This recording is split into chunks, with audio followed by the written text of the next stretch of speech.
Donc bonjour, merci aussi de cette invitation de la part d'un pataphysicien, ça me fait très plaisir, on va dire.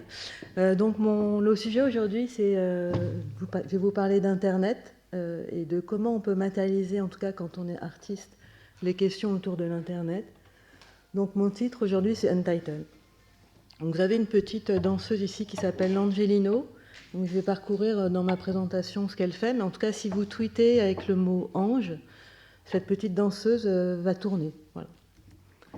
Donc, j'ai orienté ma présentation autour de la data. Donc, on le verra après, mais la data, c'est un de mes dadas.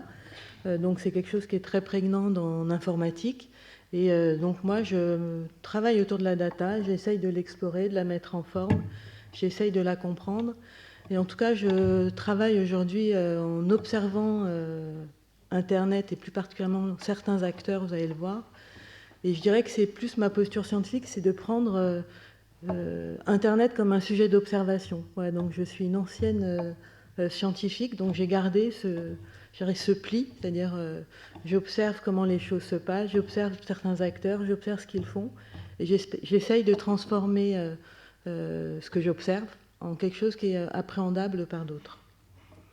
Donc tout d'abord, je vais orienter mon propos en 3 points. Le premier, c'est je vais parler des acteurs de la collecte, les collectes de data, bien entendu, que vous connaissez très bien. Alors, je ne sais pas si on peut avoir un peu de son. Normalement, il y a du son. From 77 avenue du Cherche Midi, Paris, tout 45 AV du Maine, Paris, 45 AV du Maine, Paris, Machine Design, Polem Alphabet, Polem, le pape Arduino, le tube à vide, le tube digestif, le transistor, Gap Minder, Tuft, 45 AV du Maine, Paris, 75 014, 29 avril 2011, allez à Jacques Tahet, Annie Abraham, Arti, écoutez des femmes de plus de 77 ans, parler des nouvelles technologies. Ouais, je vais m'arrêter là, parce que ça fait écho à un autre projet qui s'appelle Hyperhold, où effectivement je travaille avec des femmes de plus de 77 ans pour appréhender la technologie. Mais en tout cas, ce que vous venez d'entendre, c'est la vocalisation d'une partie de mes recherches Google. Donc ce sont des recherches que, comme vous voyez, qui vont un peu dans tous les sens. Hein. Quand vous êtes devant un moteur de recherche, je pense que ça vous arrive quasiment à tous. Je ne sais pas qui n'utilise pas Google dans cette salle. Ok, une personne, bravo. Voilà, donc tout le monde, en général, se retrouve confronté à cette page en cherchant un truc. Donc ces trucs, c'est une infinité de choses qui vous vient à la tête et que vous allez commencer à taper dans ce moteur. Alors quand on regarde cet objet de manière comme si c'était une page et qui n'est que ça, et puis sa réponse, et qu'on ne regarde pas ce qui se passe après ça, c'est là que peut arriver la surprise. Donc moi, c'est ce que je fais depuis quasiment 10 ans. En novembre, j'ai fêté mes 10 ans de My Google Search History, c'est-à-dire une pièce, en fait, je vais vous montrer à quoi ça peut ressembler, mais qui va publier mes recherches Google, non pas uniquement dans le système de Google, mais qui va les donner à voir à tout un chacun, donc les voir en ligne, mais aussi les voir à travers un livre. Donc depuis plus de 10 ans, en fait, j'ai fait 31 008, donc ça c'est il y a une semaine, recherche Google, donc ça correspond à peu près à 10 recherches par jour. Mais en tout cas, c'est ce que Google vous donne à voir aujourd'hui quand vous voulez voir vos recherches, ce que vous cherchez dans Google. Vous allez sur un service qui s'appelle Google Search History, vous vous loguez, et puis là, c'est le début de l'interface. Donc il y a un message qui est très important, c'est vous seul pouvez voir ces données. Ben, oui, merci. Mais lui aussi, c'est-à-dire lui, si j'humanise Google, c'est aussi la deuxième personne avec moi qui peut voir ces données. Donc il y a moi et lui. Donc dans le seul, je pense qu'on est deux. Et puis donc il vous donne une espèce de moyenne qui n'est pas très intéressante en disant voilà, vos recherches par jour, c'est à peu près ça, la quantité, puisque vous cherchez a priori le plus. Et puis en dessous ça, je ne vous donne pas ce qu'il y a, parce que ça vous amène à aller voir, et c'est un peu l'idée de cette pièce, c'est que vous alliez voir ce qu'il y a dans votre Google History. Donc en dessous ça, en fait, il y a une liste qui est assez difficile d'accès, puisqu'il faut cliquer pour avoir remonté dans le temps. Donc vous avez par à peu près 10 à 20 résultats, ce que vous avez cherché, les applications que vous avez utilisées, etc. etc. Donc c'est une liste qui est pour un humain qui n'est pas tellement intéressante parce que elle ne va pas vous apprendre grand-chose, d'une part, et puis elle est visible petit à petit. Donc il faut vraiment être très courageux pour avoir envie d'explorer cette liste et puis de voir ce que contient votre historique de recherche. Alors pour pallier à ça, je travaille depuis plusieurs années à extraire ces données Google qui bien entendu sont extrêmement difficiles à extraire parce que c'est la valeur en fait. C'est là que la valeur de cette entreprise s'inscrit. Ils vous donnent vous leur donnez vos données et puis avec ça ils font a priori pas mal d'argent. Et donc extraire ces données, ses propres données de Google, c'est quelque chose qui est très difficile et puis qui s'est un peu amélioré au cours du temps parce que légalement on commence à parler de la portabilité des données. Donc que vous, si demain vous voulez utiliser un autre site, vous pouvez récupérer vos données et puis les mettre dans une histoire d'un autre moteur de recherche. Donc aujourd'hui, alors je vous invite là aussi, si vous êtes extrêmement curieux de vous-même, alors c'est un exercice qui n'est pas du tout agréable, alors je vous préviens à l'avance, c'est-à-dire vous avez un petit extracteur qui va vous permettre d'aller chercher à la volée vos recherches. Alors là, je mets un petit extrait d'une personne qui a utilisé cette révélation en fait de toutes ces recherches. C'est quelque chose qui est assez dérangeant parce que d'un coup vous allez vous retrouver face à vous-même avec tout ce que vous cherchez, alors avec nos obsessions, nos envies, nos peurs, etc. Et donc c'est un miroir qui est pas agréable. Donc la plupart du temps, quand les gens font ce petit exercice, ils regardent, ils scrollent, voilà, ah oui ça c'est moi, paf, ils ferment parce qu'ils veulent pas forcément se confronter à ça. Alors, ce que donne à voir Google, en fait, aujourd'hui, quand vous allez sur le moteur, on va vous proposer d'accéder au format JSON de vos recherches. C'est-à-dire que vous allez pouvoir extraire toutes vos recherches depuis que vous utilisez Google, mais sous un format JSON. Donc, le format JSON, c'est un format plutôt de développeur qui n'est pas du tout lisible, pareil pour un humain. Donc, on vous propose de les importer, mais vous n'allez rien en faire là aussi. Donc c'est là qu'intervient la moulinette, donc la moulinette Google Search History. Vous allez télécharger ces formats JSON sur votre ordinateur, et puis à la page citée, vous allez glisser ces fichiers, et là, au miracle, vous allez voir vos recherches sous une forme, cette fois-ci beaucoup plus lisible, c'est-à-dire une suite de mots rangés par date, et là qui peut être plus ou moins longue suivant votre utilisation. Donc quand on commence à utiliser toutes les recherches que vous faites de cette manière-là, donc là, vous commencez à regarder un peu les trucs que je cherche. Alors des fois, c'est très intéressant, puis des fois, c'est vraiment très, très, très stupide, et puis des fois, on va du coq à l'âne. Donc c'est vraiment la manière dont on utilise ce moteur. À chacun son utilisation. Donc voilà, donc moi, le 4 mars, ça ressemblait à ça, donc ça change tout le temps. Et c'est quelque chose qui se sédimente. Donc au bout d'un certain temps, l'ensemble de ces recherches, ça raconte vraiment quelque chose d'une personne. Donc là, en l'occurrence, c'est moi. Et donc j'ai décidé de faire un livre il y a 5 ans. Et donc ça, c'est le tome 1. Voilà, donc ça, c'est le tome 1. Apparaître cette année le tome 2.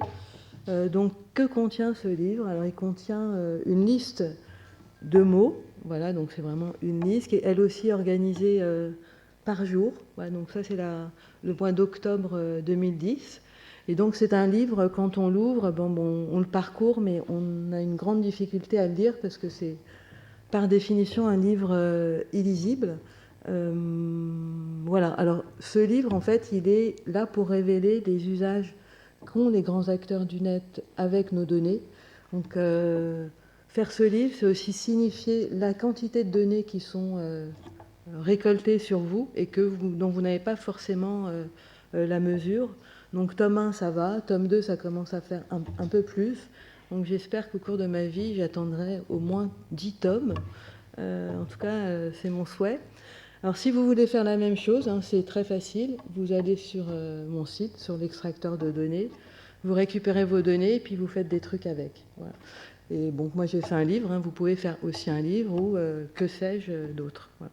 Donc ce type de démarche, en fait, c'est Alors, je ne sais pas si je suis artiste post-internet ou data artiste ou que sais-je.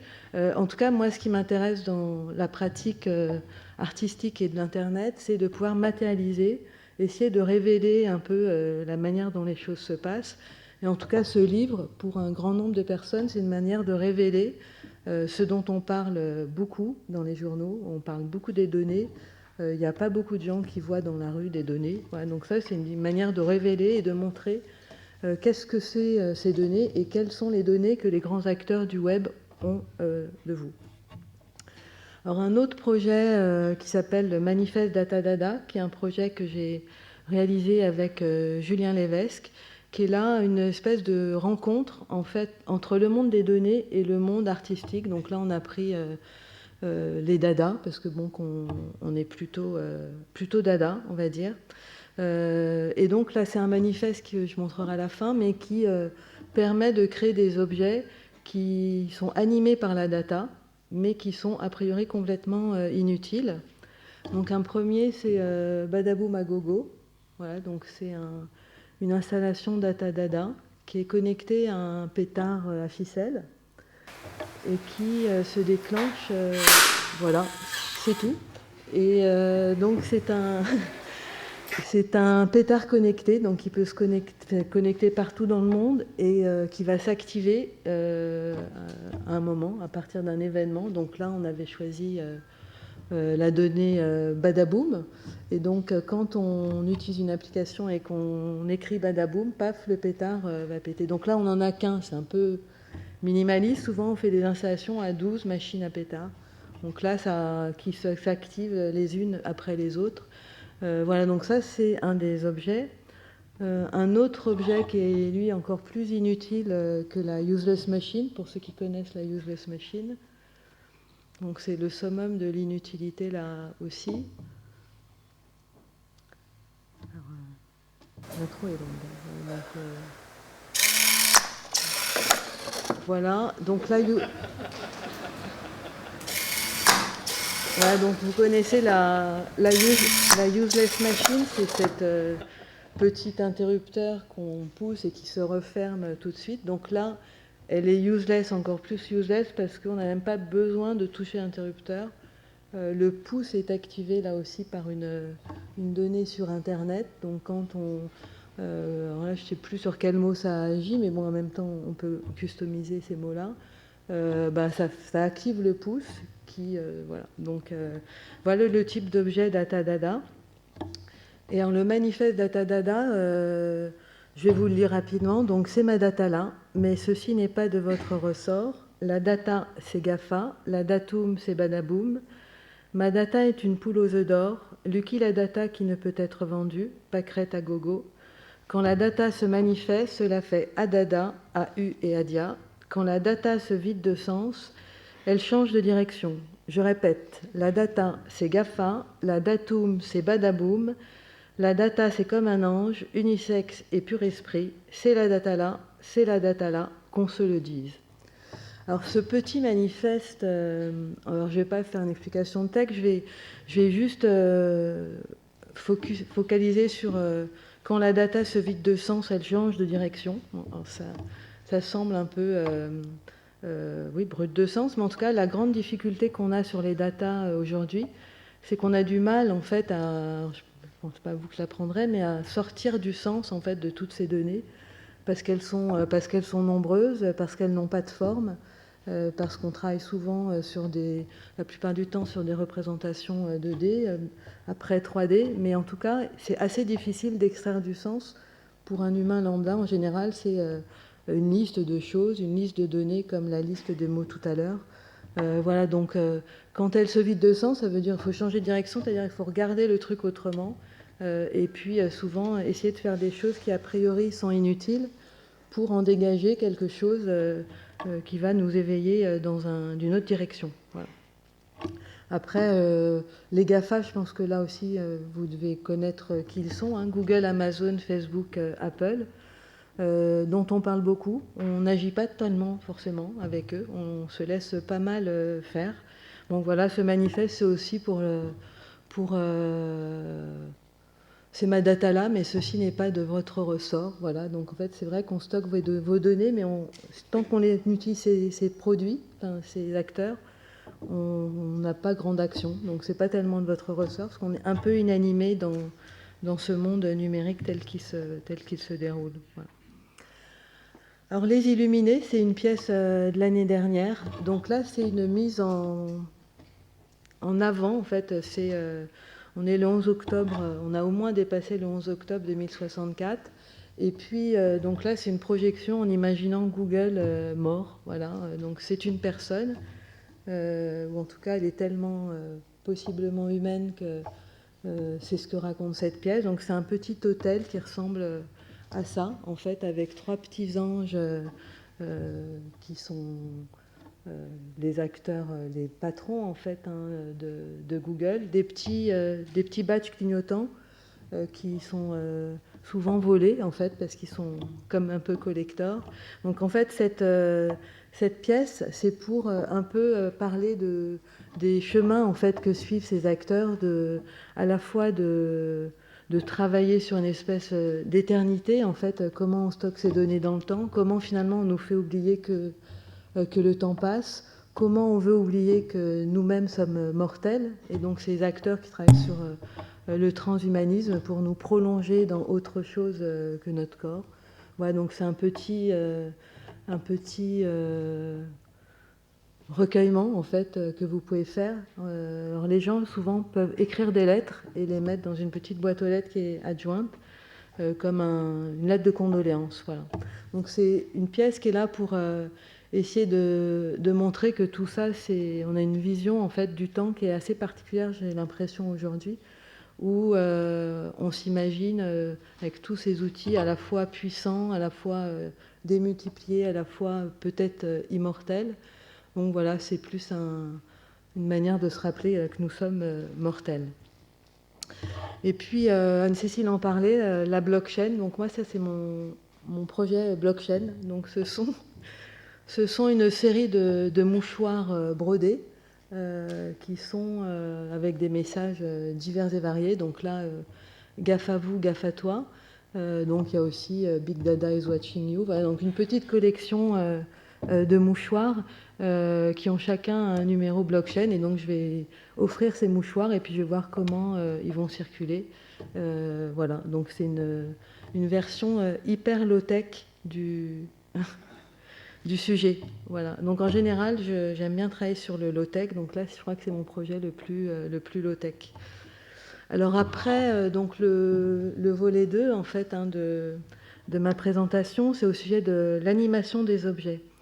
Alors on est souvent assez étonné, moi-même je suis étonnée quand je vois les personnes, en fait, qui rencontrent certaines de ces œuvres comme l'Angelino ici, donc qui s'active, comme je l'ai dit, dès qu'il y a le mot ange. En fait, cet Angelino va tourner. Donc il est connecté sur le flux Twitter en temps réel. Et donc c'est assez étonnant finalement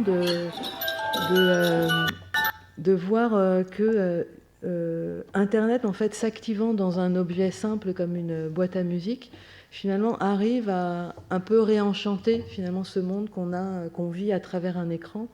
Et le fait de l'incarner dans un objet, finalement, amène à la fois presque une manière un peu comme enfantine, en fait, de regarder comment les choses fonctionnent.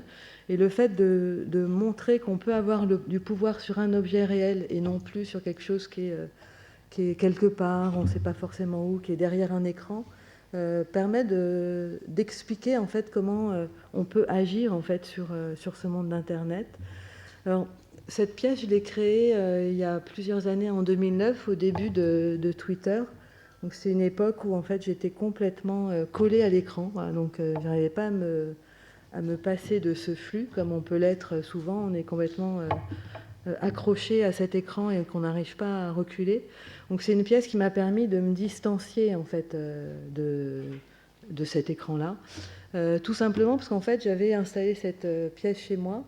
Et de temps en temps, la petite danseuse, elle tourne, et donc elle nous rappelle que quelque part, sur Internet, en fait, il y a des gens qui font des trucs. Et puis, finalement, c'est une manière incarnée de sentir Internet sans être devant cet ordinateur. Et donc ce simple fait-là permet de remettre à distance en fait cet univers dans lequel on baigne et finalement qu'on n'arrive pas forcément toujours à cerner. Voilà.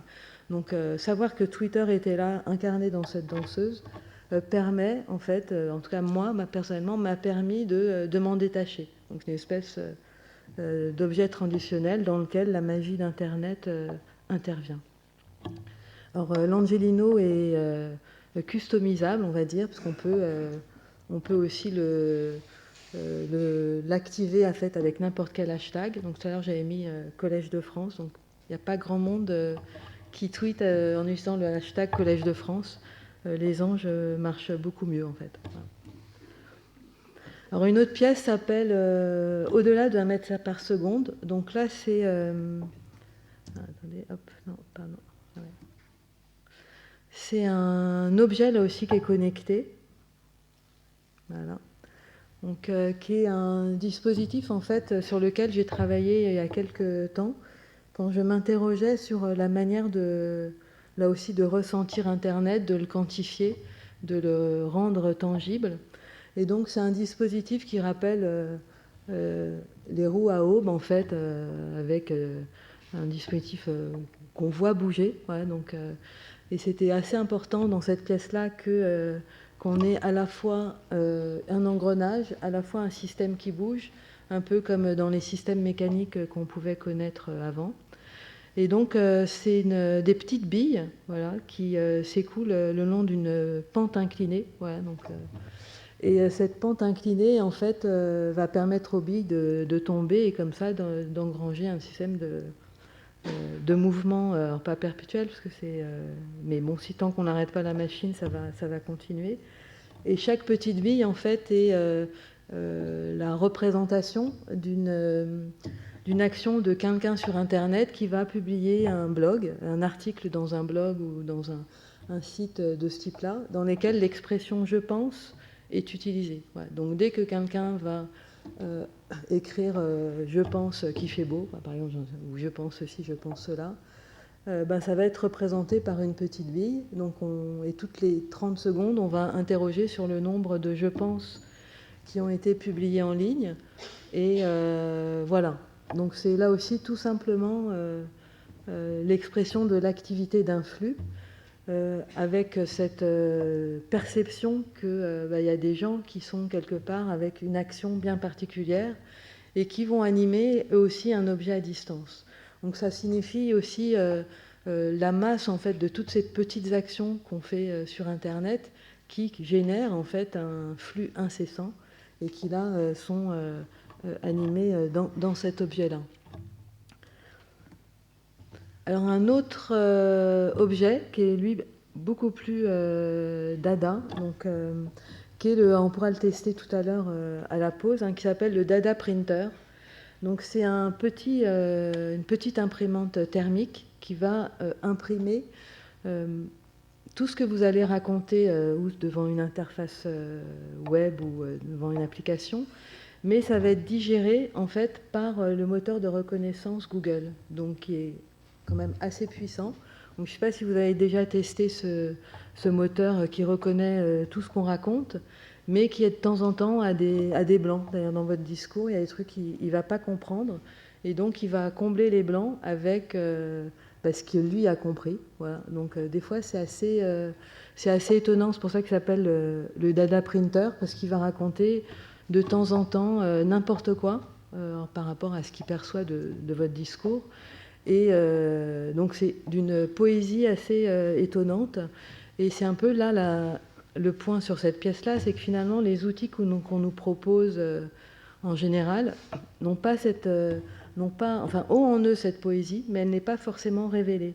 Donc on veut imiter l'homme, on veut comprendre ce qu'il raconte, on veut imiter sa pensée, mais finalement ce qui nous fait, en tout cas moi c'est ce que je pense aujourd'hui, ce qui nous fait différent en fait c'est la manière, le petit grain de poésie qu'on va avoir de temps en temps qui va faire qu'on ne vit pas de la même manière qu'une machine. Et donc que cette machine qui passe par Google et l'interprétation de sa compréhension, que ces petits déraillements, en fait, c'est finalement ça qui rend la reconnaissance Google sympathique et poétique. Si on l'utilise comme la machine peut le faire sans erreur, finalement, elle va être assez ennuyeuse parce qu'elle va traduire un discours sans le transformer. Donc le fait qu'elle les transforme, finalement, en tout cas moi personnellement, c'est ce que je trouve intéressant dans cette technologie-là, c'est les petits bugs qui vont s'ancrer sur une masse de vocabulaire, et la masse de vocabulaire dans laquelle il va piocher pour combler les vides qu'il a, c'est toutes les recherches qu'on fait. Alors de temps en temps, suivant les moments, donc là je pense que dans les vides qui va venir, il va y avoir beaucoup de Coupe d'Europe, de temps en temps il y a beaucoup de 4G, beaucoup de Groupon, beaucoup d'eBay, beaucoup de Bon Coin. Donc c'est toutes les recherches en fait qui sont communes en fait à tout le monde et qui lui permet en fait à Google de combler les petits vides qu'il ne va pas comprendre. Voilà. Donc de temps en temps, dans les rouleaux d'écriture, ça ressemble pas mal à de la poésie. Voilà. Alors, Internet, est-ce que tu m'aimes? Voilà, donc ça, c'est une pièce que j'ai réalisée l'année dernière, justement avec Art2M. Donc là aussi, vous connaissez ces petits chiens qui dodelinent de la tête dans les voitures. Enfin, on en voit de moins en moins, mais peut-être dans les Google Cars, on va en revoir. Je ne sais pas, en tout cas, ça pourrait être pas mal. Et donc, c'est des petits chiens qui dodelinent de la tête. Et donc là, c'est une installation qui s'appelle... Internet, est-ce que tu m'aimes? Donc c'est un dispositif avec 5 petits chiens et puis le data printer qui déroule tout ce que les gens racontent devant le micro. Et donc on parle devant ce micro, donc on dit à peu près ce qu'on veut, c'est interprété par le data printer. Et si on dit Internet, est-ce que tu m'aimes? Eh ben les chiens vont dodeliner de la tête. Et c'est à peu près tout ce que fait cette installation. Et donc c'est assez minimaliste, mais c'est une interprétation... là aussi d'un système assez complexe puisqu'on passe par Internet, par le moteur de reconnaissance Google. On a une interprétation là aussi d'un dispositif qui permet de dire oui/non. Ouais, donc c'est assez classique hein, comme dispositif. Mais là aussi, quand le public est devant cette pièce-là, donc on dit allez-y, demandez-lui à Internet est-ce qu'il vous aime. Donc les gens posent la question. Et là, au ravissement, les chiens disent oui. Et quand ils disent oui, c'est hyper agréable. Alors c'est peut-être assez étonnant comme finalement on est capable d'interroger un système. Et c'est vrai que le fait je pense qu'on pose, je sais pas qui n'a pas posé cette question, est-ce que tu m'aimes? Voilà. Et là, en fait, ça répond toujours oui. Et donc c'est quelque chose qui est hyper agréable. Alors le fait que ce soit Internet lui-même qui vous réponde, ça crée vraiment quelque chose de très particulier pour les spectateurs. Je ne sais pas vous expliquer. Même moi, je suis assez étonnée que cette pièce qui est très très simple, en fait, fonctionne et amène une espèce d'enchantement. Voilà. Et alors que c'est simplement une question posée qui fait écho aussi à toute notre tendance sur Internet à liker, pas liker, voilà. Mais le simple fait d'être dans cette posture-là et d'avoir comme un effet, une réponse immédiate à cette question, tout en passant par Internet, je sais pas, ça amène quelque chose d'un peu enchanteur pour les gens. Moi-même, je sais pas expliquer, il faudrait... voilà. Mais en tout cas, tous ces objets que je vous ai montrés là sont tous animés en fait par la connexion. Et donc c'est des objets assez simples hein, du quotidien, alors celui-là plus particulièrement. Et on arrive quand même à traduire dans ces objets une magie qu'on n'a pas toujours intégrée. C'est-à-dire on utilise Internet tous les jours, on écrit des mails, ça arrive dans la seconde qui suit à l'autre bout du monde. Donc on a compris ces chemins-là. Mais quand on incarne cette même chose dans des objets tangibles du quotidien, on réenchante une expérience en fait qui n'est plus du tout. Voilà, donc c'est quelque chose qui est assez étonnant. En tout cas, même moi, je continue à pas comprendre en fait. Voilà pourquoi.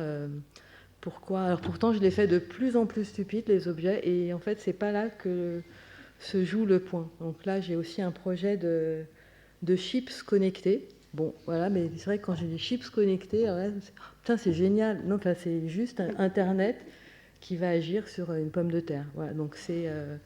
Mais c'est vrai que finalement, c'est peut-être tout simplement la magie d'Internet qui prend tout son sens et presque démultiplié dans ce qu'on y véhicule en fait.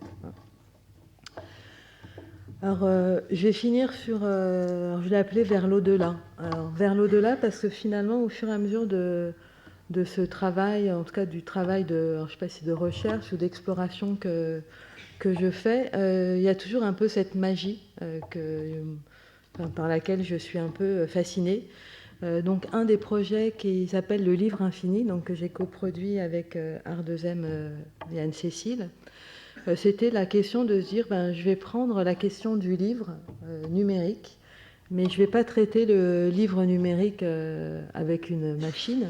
Je vais traiter le numérique avec un vrai livre papier, voilà, un livre qui est tout blanc, et dans lequel je vais aller chercher des contenus qui soient texte, images, vidéos, qui soient aussi des contenus Internet, Instagram ou Twitter, et qui vont prendre vie finalement dans ce livre. Alors finalement, c'est une posture inverse, c'est-à-dire je vais travailler sur le livre, mais au lieu de prendre une machine e-book, en fait, je vais prendre un vrai livre tout blanc, et puis je vais mettre les contenus dessus.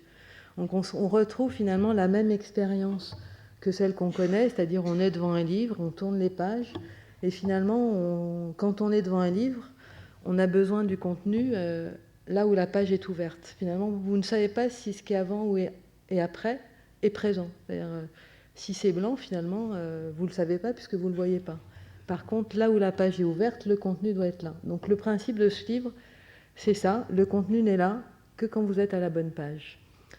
Donc là aussi, il y a un côté qui est assez étonnant. Je l'ai mis dans la catégorie au-delà, parce que c'est vrai que c'est assez proche d'Alice au Pays des Merveilles, où finalement les livres vont s'animer, les choses vont prendre vie, parce que c'est exactement ce qui se passe sur ce livre. Vous avez d'un coup la possibilité de voir des contenus vidéo dedans, et donc avoir une relation de vidéo avec un livre papier dont vous tournez les pages, et si vous tournez la page, vous allez voir l'autre vidéo. Donc c'est une expérience aussi là qui va au-delà en fait de ce qu'on connaît aujourd'hui. Alors le livre est infini parce que vous avez dû voir les petites pastilles. Chaque petite pastille en fait est un livre. Donc dès que vous prenez une autre pastille, vous allez reprojeter un livre. Donc dans le même livre, finalement, vous avez là aussi tous les livres possibles. Alors il va au-delà en fait de la vision en fait qu'on peut avoir d'Internet en fait où on veut mettre tout dans nos machines. Voilà, donc effectivement on a tous les livres dans un e-book. Moi, j'arrive pas personnellement à lire avec ça. Voilà. Donc, j'ai envie de toucher un livre, de le corner, de pouvoir le toucher. Alors, par contre, ce qui est aussi très étonnant quand j'ai présenté ce livre, c'est que finalement, les gestes qu'on a acquis, comme le swipe ou zoomer, dézoomer, en fait, les gens sont devant le papier et puis veulent interagir.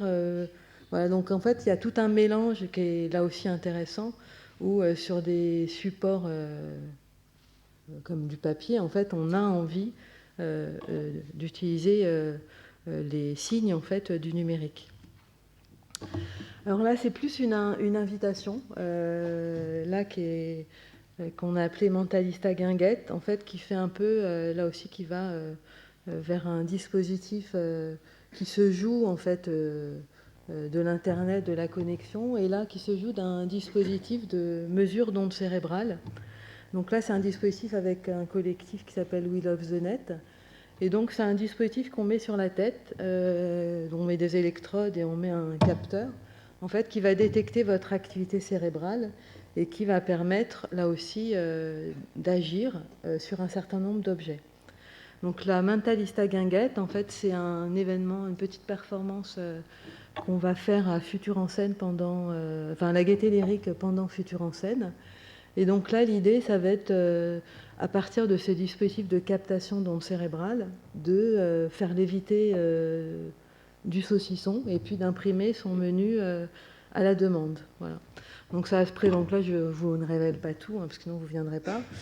Donc ça va être une guinguette, en fait. Vous pourrez commander ce que vous allez manger en mettant ce dispositif, et puis une petite imprimante va vous dire ce que vous avez envie de manger. Donc c'est du genre 2 cornichons, 3 cacahuètes, parce qu'il ne faut pas non plus qu'il y ait trop de choses en abondance, notre pensée est quand même assez restreinte. Et puis là, c'est symbolisé par ce verre, ce qu'on ne veut pas révéler, le dispositif. On a un dispositif de lévitation qui va permettre de faire léviter du saucisson. Donc on va avoir un duel de personnes, que chaque personne va mettre ce dispositif qui s'appelle OpenBCI, qui va mesurer les ondes cérébrales. Et la personne qui va y penser le plus fort, donc il va y avoir un combat, en fait, un espèce de duel, donc une rivalité entre ces deux personnes. Et il y en a une forcément qui va gagner, et qui va gagner le saucisson. Voilà. Et donc, c'est une performance qui sera à la Gaîté Lyrique pendant Futur en Scène, donc venez nous voir. Et je conclurai là-dessus. Donc là, c'est en honneur, là aussi, de la Coupe d'Europe, Mentalista Foot. Donc c'est le même principe d'onde cérébrale. Voilà. Mais là, cette fois, on va agir sur un petit ballon par la pensée. Voilà, donc une personne joue dans un sens et l'autre dans l'autre, comme dans le vrai foot en fait. Mais la balle est dirigée uniquement par la pensée. Paf, poteau, paf. Et là, alors Bastien va contre-attaquer dans l'autre sens. Et là, non. Et voilà, Thiou a marqué. Et donc tout ça rien que par la pensée. Voilà, donc c'est le genre de dispositifs avec lesquels on joue. Voilà, donc c'est une interprétation à la fois de la technologie, d'Internet, du numérique, en essayant de faire des choses. Alors, je ne sais pas si elles sont plus inutiles, mais en tout cas, elles nous amènent ailleurs. Voilà, d'où l'au-delà. Voilà, c'est tout.